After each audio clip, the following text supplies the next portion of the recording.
Hello, friends. My name is Reverend Dr. May Elise Cannon. I'm the Executive Director of Churches for Middle East Peace. We've been doing these daily updates for 773 days since October 7th of 2023.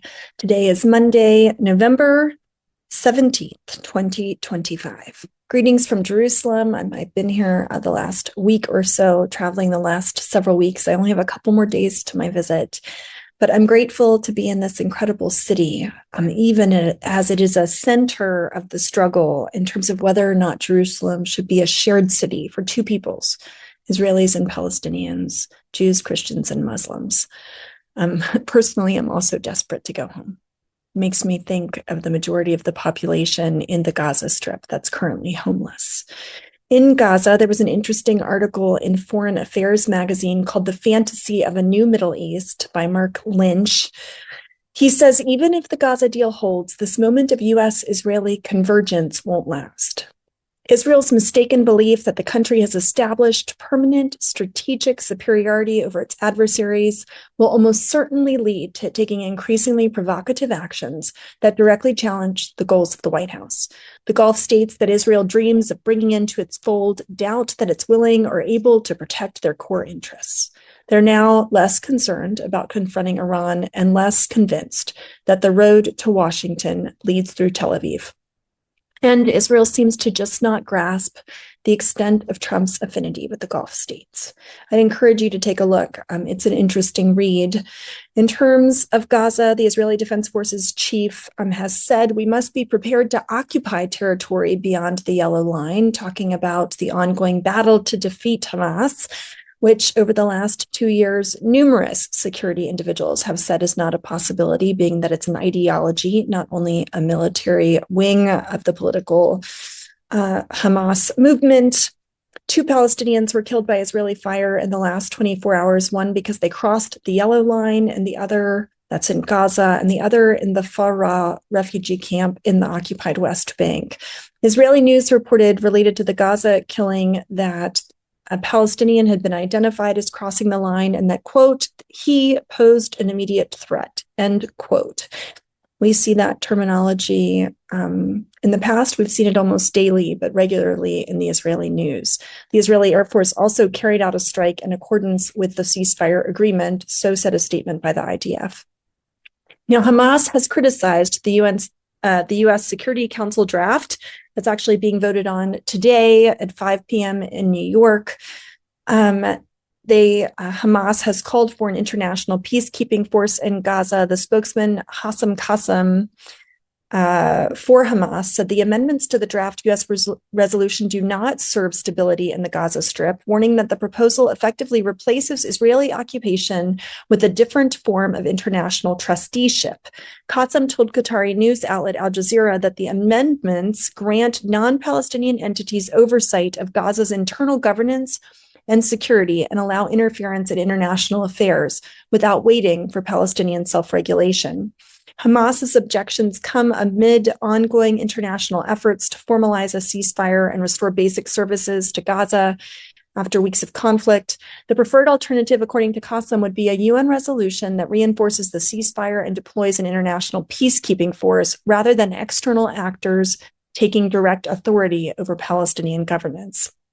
In Israel, the government announced the establishment of a commission of inquiry into the October 7th attacks. This is not what's been called for. This is similar to the state's commission of inquiry, whose members will be appointed by the Netanyahu government. Thousands of people have protested and called for an independent inquiry into the October 7th massacres. And actually the lack of response by the Israeli Defense Forces on that day.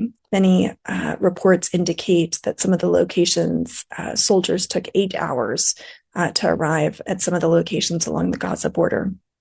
A right-wing activist and known associate of the National Security Minister, Ben Gvir, has been released subject to limitations after being questioned by police on suspicion of threatening the State-Haman leak journalist.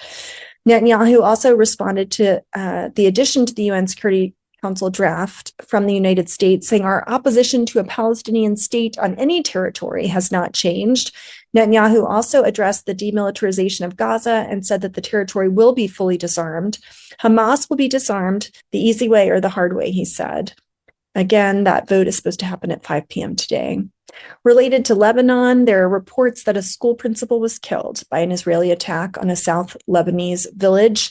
The news outlet Al Mayadeen said that Mohammed Shoaik, principal of a local school, was taken to a hospital after an Israeli drone targeted a car in Al Mansouri near Tyre. He was later pronounced dead. Also, Israeli military opened fire on 2 UNIFIL personnel. Those are the UN peacekeeping forces in South Lebanon, saying they mistakenly identified them as a threat amid poor weather conditions. There's also a wall that's been built by the Israeli military that's crossing into the blue line, the de facto border separating Lebanon from Israel and the Israeli-occupied Golan Heights. This is according to a UN survey that was conducted by an interim force in Lebanon last month.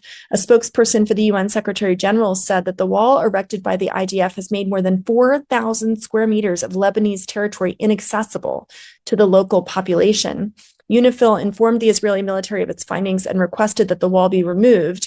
The Israeli military denied that the wall crosses the blue line. Lebanon's filing a complaint to the UN Security Council against Israel for the construction of the wall, so said the Lebanese president Aoun over the weekend. Related to Syria, members of the security forces there and the military were detained over sectarian violence in Saweda. This is a part of an investigation into sectarian violence in the southern province that happened in July, where hundreds of people were left dead. The head of the Syrian committee investigating that violence held a news conference this weekend in Damascus to talk about progress made, but they did not release a death toll. They said that will come in a final report by the end of the year. In mid-July, armed groups affiliated with the Druze spiritual leader Sheikh Hikmat al-Hijri clashed with local Bedouins, spurring intervention by government forces who effectively sided with the Bedouins. You'll recall that Israel also offered support to the Druze. Hundreds of civilians, mostly Druze, were killed, many by government fighters. There also was news related to Iran. There's no undeclared nuclear enrichment in Iran. All of our facilities are under safeguards and monitoring of the IAEA, International Atomic Energy Agency, so said the Iranian Foreign Minister Araghchi. He said there's no enrichment because our facilities have been attacked. His message on nuclear programming remains clear. Iran's right for enrichment for peaceful use of nuclear technology is undeniable.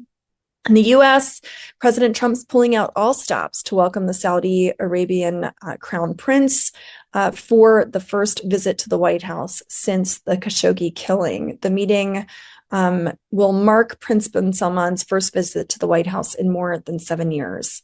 Just closing with some updates related to the Christian community in the Middle East. I think you all know we have a great partnership and great respect for Bethlehem Bible College and their leadership. They currently have open enrollment for the Bethlehem Institute of Peace and Justice at the Bible College. They're inviting you to study peacemaking online with others from around the world.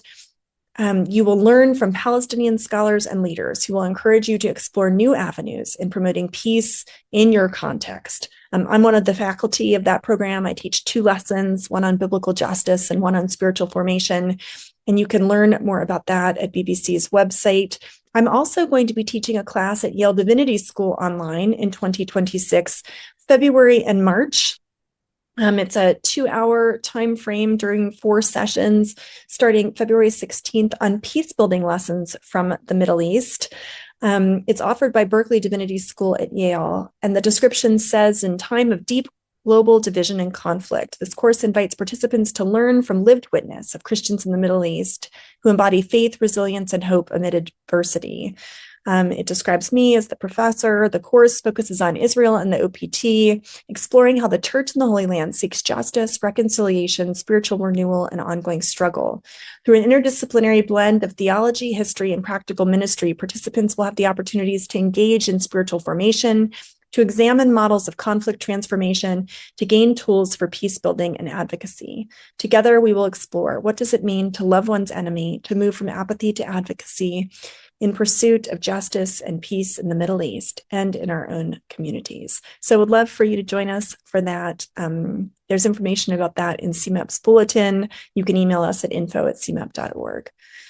Our efforts continue. We continue to desire for there to be healing and resilience in Gaza as the trauma there continues day by day. May God go before us towards a comprehensive, permanent, and just peace in the name of Christ. Amen.